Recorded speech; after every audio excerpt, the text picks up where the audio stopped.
Dhiiraaf dubartii xiqqaa fi guddaa osoo hin jedhin rakkoolee rifeensaa qaamaa lukaa fi dhukkubiilee lafee hundaaf kanaaf san osoo addaan hin baasin dawaa ajaa'ibaatii fi qoricha mana keessan keessa gaafilee deebii keessattuu shamarran kenna.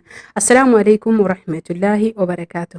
Ashama harka fuunee Oromoo koo guutuu jirra jirtu amantiif kutaan osoo waliin qoodin hundi keessan baga jiraatan har'a kan qabadhee dhufe qoricha luka keessan yeroo hunda isin dhukkubee shamarran kenna lukni isaanii dhaabata saramiika biyya Arabaa akkasuma mootuyyuu dhaabata adda addaa irraallee haa ta'u rakkoolee isaa boodarra kan waliin haasofnu ta'a.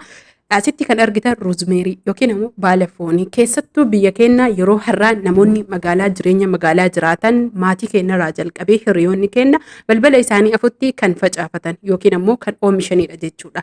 Isa kana gogaanis biyyoota biraa keessa warri jirtan keessattuu shamarran keenya biyya Arabaa jiran eessatti argadha jettanii mana walumaa galatti buhaaraan yookiin ammoo tuyyuu qimamiilee yookiin urgooftuun adda addaa itti gurguramutti ni argama. Isa kana bittanii gogas haa ta'u jiidhaan argamuun biyya Arabaatitti hedduu ulfaata. Sababni isaanii biyyi isaanii biyya gammoojjii waan ta'eef wantoonni jijjiidhaan hin argamu kan Afrikaa seenee akkasuma qoricha adda addaatiin akka jiidhuuf yeroo saniif godhame malee naannoo tokko tokko baadiyaa bakka qorraatii fi bakka adda addaatiitti kan argamu. Dirqama wanni har'a nu barbaachisu yeroo hedduu zayitiileen nu barbaachisu zayitii barbaanne keessaa zayitii hanga 5 isinii dubbadhee jira keessaa filachuu dandeenya. Walaakin har'a zayitii zayituuna akka biyya keenyatitti zayitii zayituuna jedhanii hin waamanii zayitii ejersaa jedhanii waamanii zayitii ejersaa yookiin zayitii zayituuna burcuqqoo tokko nu barbaachisa. Akkasuma immoo namoonni luka qofaaf fayyadamtan namoo addaan isinii baasa.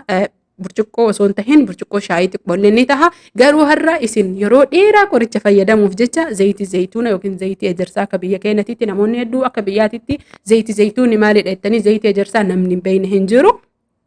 Akkuma asitti argitan kanatti baala foonii kana ergaa dhiiqnee goysinee jennee fooxaa haa ta'uu sooftii haa ta'uu waan feeneen bishaan san irraa goysinee booddee sanii ammoo tuyyuu saanii burcuqqoo haa ta'uu saanii waan barbaade haa ta'uu keessa kennee zayitii kennatti naqnee distii biraa yeroo hedduu bishaan distii naqaa achi booda ammoo saanii haa ta'uu distii biraa isa keessa kaaya furkasaniin oowwasaniin akka oo'u.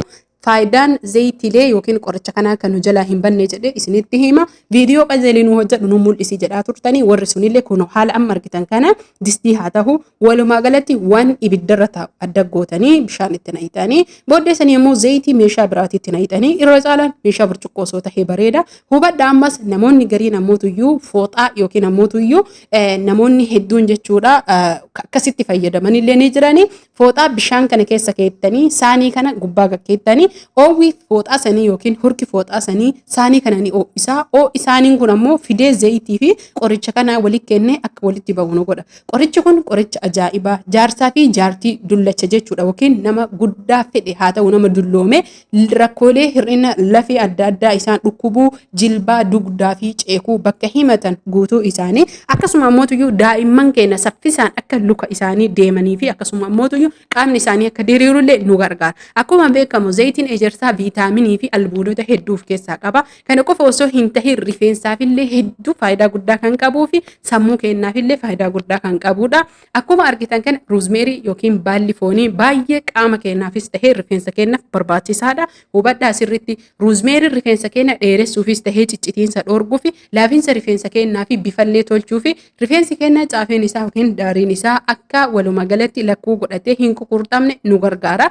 Hidda isaas jabeessa. Kana yoo jedhu rakkoon nama keenyaa guyyaa 2-3 keessatti rifeensa jijjiirama waan arganitti fakkaata. Hubadhaa. Rifeensi hanga barbaade kunuunsa qabaatuu fi dhiqiinsaa fi tajaajila guutuu isaaf yoo gootanii soorata isaa nyaata jechuudha. Wanni kun nyaata barbaada. Soorata isaaf mijataa gootan ji'a tokko keessatti saantii tokko dheerata. Saantii tokko jechuun muraa haga qubaa yookiin haga qullubbii firii qullubbii isin argitan kana hin ga'u jechuudha. Hubadhaa ammas qoricha luka keenyaas ta'e qoricha zayitii itti fufnee jirra. Isin walii galatti kan rifeensaa yoo ta'e xumura irratti inshaallah ta'ala isinii hima. Har'a kan lukaa kan qaamaa kan lafee nama dhibamu jechuudha. Akkuma asitti argitan zayitii zayituuna yookiin zayitii ejersaa ni dhiyeeffanna. Booddee sanii ammoo tuyyuu qullubbii ni dhiyeeffanna. Qullubbiin kun yeroo hedduu irra hojjedhee jira. Har'a roozmeerii qabadhee isinii dhufe malee roozmeeriin wanni isin hubachuu qabdan nu wanni warri lukaaf fayyadamtan tahee rifeensa fayyadamtan tahee roozmeerii kanaa fi qullubbii yoo barbaanne walitti bakka tokkotti godhuu dandeenya. hubadhaa sirriitti. Akkaataan fayyadamsa isaa qullubbii erga quncifannee dhiqnee goysine bishaan irraa jenne qullubbii keenya ni bulleeffanna yookiin ni daakkanna. Booddee sanii ammootuyyuu zayitii zayituuna oowwas haa ta'u akka reefi sanitti haa oowwisnu karaa kamiinuu haa oowwu waliin naqnee qadaannee meeshaa burcuqqoo ta'etti ruuzmeerii walitti makuudhaan sirriitti hubadha guyyaa 10 ukkaamsinee marree kenna guyyaa 10 kanaaf waliin dhooyina achumatti waliin dhooyina ukkaamsinee kenna guyyaa 10 booda dhimbiibnee luka kenna bakka nu dhukkubu qubarraa kaasnee hanga mul'ii akkasuma mootuyyuu namoonni lafeen adda addaa isaan dhukkuban ittiin sukkuumachuu namoonni miidhama adda addaa qaban miidhama garas tahee miidhameelee walumaa galatti hormaataa gadaamessaa fi rakkoolee walumaa galatti sukkuumaa namoonni hafoolii dhadhaa hin jaalanne haaluma salphaa ta'een zayitii ejersaa bitanii qullubbii foolii isiis yoo hin jaalanne haaluma salphaa ta'een ruuzmeerii itti dabalanii fayyadamuu ni danda'an. Garuu dirqama namoonni lukni keessan hidda isin yaaftee jette haala kanaan qullubbii bulleessitanii booddee sanii ruuzmeerii asii gad dabaltanii zayitii zayituuna dirqama zayitii zayituuna yookiin zayitii ejersaa itti naquudhaan booddee sanii ammootuyyuu bishaan oowwaa keessatti akka reefisanitti ho'isne yookiin hoddine yookiin immisne booddee sanii guyyaa 10 qadaannee kenna achi booda dhimbiibne jechuudha. Hubadha ammas rifeensaaf yoo fayyadamuu barbaadan ruuzmeerii fi yookiin ammootuyyuu qullubbii ruuzmeerii fi qullubbii haaluma amma qopheessine kanaan qopheessine zayitilee 5 keessatti akka itti naqna. Tokkoffaa irratti namoonni hedduun gaafii na gaafatanii zayitiin ejersaan ta'u zayitii zayituun hin ta'u zayitiin kookinaati hin ta'u zayitii tokko yoo dubbadhe zayitii kana malee kan biraa hin ta'u jettanii na gaafatan. Rifeensaaf zayitii 5 kan sirrii ta'u isinii lafa kaa'ee jira.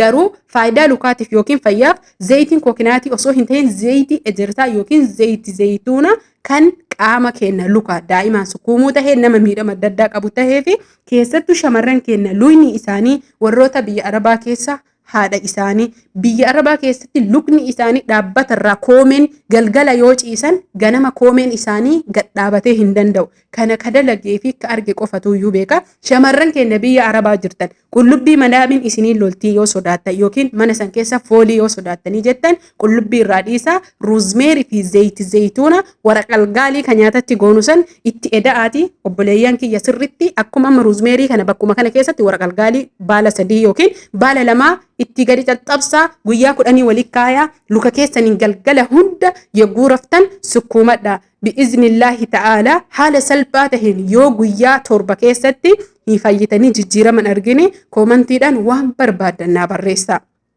Walaakiin obsaan fayyadama akkaataan isinitti hime kanaan alatti akka biraatitti hin fayyadamina.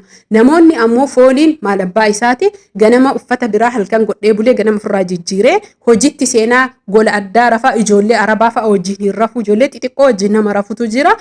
Akkasuma ammoo madaamiin teenan argitu iddoo ciisicha kiyyaatitti jettan qullubbii wajjin walii guyyaa 10 kaayaa hatta namoonni lukni keessa yeroo hedduu jilbi isin dha'u mukayyafni isin seenee maruhaan adda addaa isin seenee jedhe haala kanaan luka keessan qullubbii fi ruuzmeerii zayitii zayituuna waraqalgaalii 3 kana guyyaa 10f akka amma immistan kanatti walii oo'isaati booddee sanii qadaadaa guyyaa 10f kaayaa guyyaa 10 booda gaafa guyyaa 11 sukkuumaa luka keessanii ittiin jalqaba haala kanaan inshaallahu ta'ala ittiin fayyitanii shamarran keenya waan kana namni hundi itti fayyadama sheer waliif godha namoonni halkan rafee keessattuu ijoolleen meeshaa baay'ee dhiitu akkasuma ammoo tuyyuu mana Arabaa hedduu mana doora yookiin ammoo fooqii 2-3 hojjattu guyyaa osoo hojjattu oolte galgala yoo raftu ganama kaatee koomeen kiyya gadinaan ijjatu maal malee yogguu sochaatee daqiiqaa meeqa booda okkoltee dhiini isii kun ititee jechuudha booddee sanii hiikkatee oo'ee yoo inni jedhe haala saniin daqiiqaa muraasa booda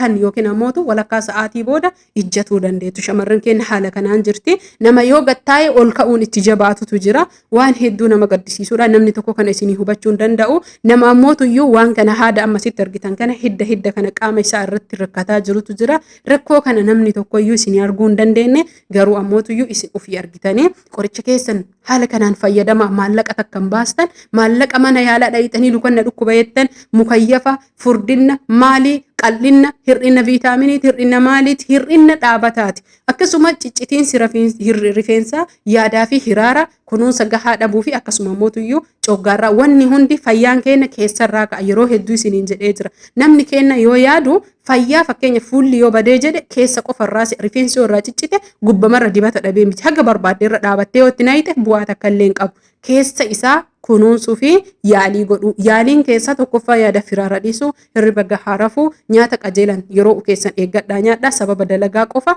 ofii cinqitanii nyaata keessan yeroo firran dabarsinaa isiniin jedha. Haaluma kanaan namoonni isinii dheeresse dhiifa manaa godhaa. Subscribe, like, share godhaa. Hiriyoota keessanii qoodaa. Nagaatti.